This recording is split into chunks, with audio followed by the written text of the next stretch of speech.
What does it take to become a cooperative person? And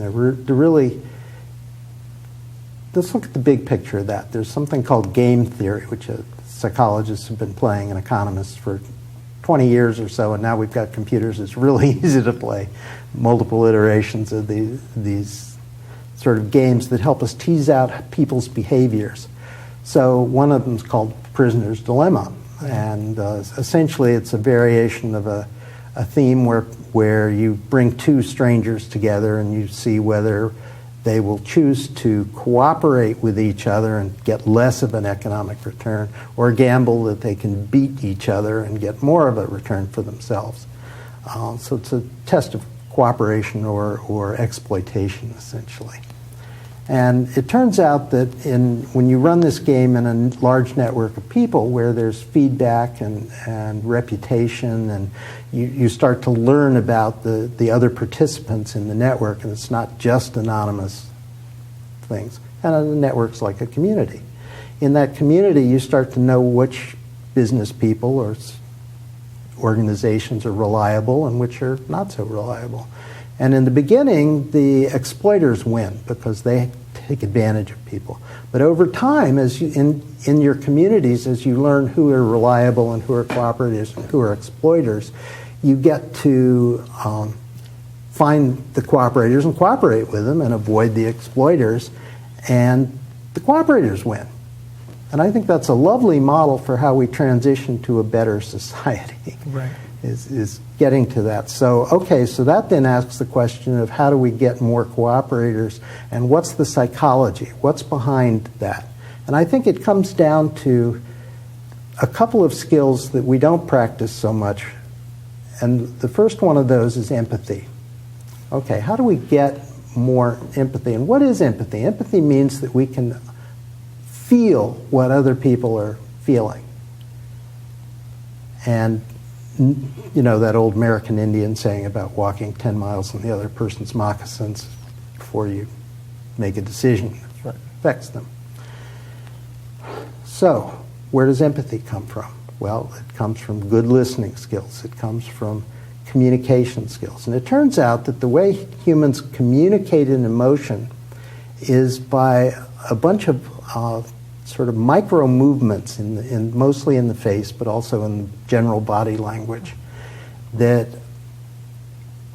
a person makes when they're talking about something. They may be expressing a feeling, bummed out, I have lost my job, whatever it is. That can be happy or sad. And they'll have certain expressions which will go by in a fraction of a second. It might be just movements around the eyelids, things like that. But other people learn from babies on up to interpret those things. And then we all have something that's called a mirror neuron in our system, which is designed specifically to pick up on those cues and mimic them, so that we actually make a similar set of micro motions in our facial expression, in our body language, when someone is saying something to us. And that is a cue back to the first person that we've understood them.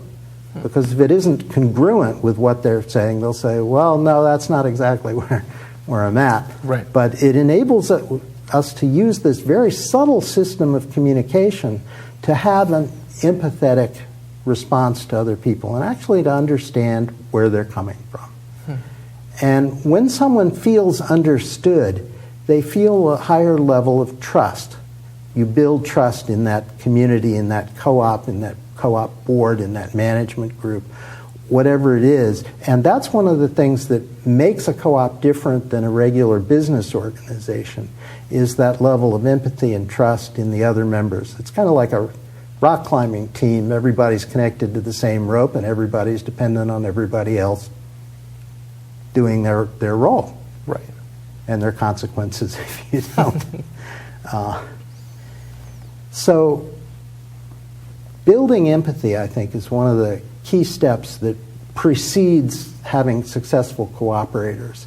And once there's empathy, then you can build trust, and that trust enables people to say, well, heck, why don't we try this together and see if we can make a go of it together, rather than everybody just fighting for their own little corner and so forth. So I think those are among the key things. And there's one more interesting point, and that's about altruism.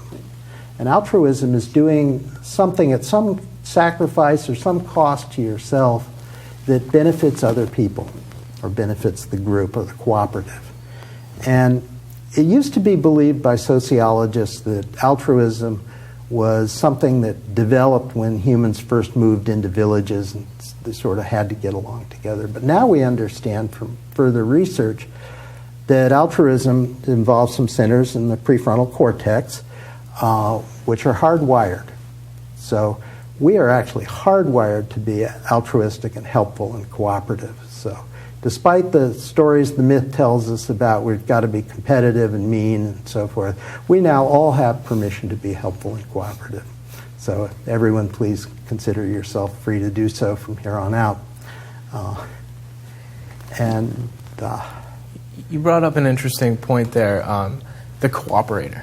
And as folks who are deeply involved in cooperatives, we usually, at least I usually hear cooperatives talked about in that institutional sense. And the identity of a cooperator is something different. It's important to the success of cooperatives, but it's different. It's instead of an institutional sense, it's a personal sense. Mm-hmm. What are your thoughts on how to build the identity of cooperators to support the cooperative movement? I think that's actually the most key question. If we want more cooperatives, we need more cooperators to fill those cooperatives and to fully take up the role of learning how to both manage and run an organization and to participate in a collective decision-making environment. And most of us have had little to no training that equips us for that. Conflict resolution is usually yelling loudly or fists or escalate that to whatever size of armament you want to take. But it's about problem solving and about listening to people and about coming up with good solutions that work together. And how do we train people for that? I think it goes all the way back to the childhood games that we play. And whether it's King of the Mountain that's designed on having one person be the top dog, or whether it's a cooperative game that involves teaching people to work together and solve problems collectively, collaboratively. And I think that we need to reinforce that at all levels, from simple play to structured exercises that teach collaboration and cooperation. We need to actually teach listening skills. That's one of the most fundamental life skills, is being able to really hear someone and make them understand that you really do understand them. Mm-hmm. And it also is very important for problem solving, because usually we just get sides that escalate shouting the same thing over and over again, louder and louder and louder and louder. And neither side actually understands what the other is saying. So I think if we start to learn those skills and have what amount to cooperative management courses, an MBA in cooperation, you might say, mm-hmm. I think that we need to do that. And I think we need to do it in smart and modern techniques, using video and using computer-based systems for education.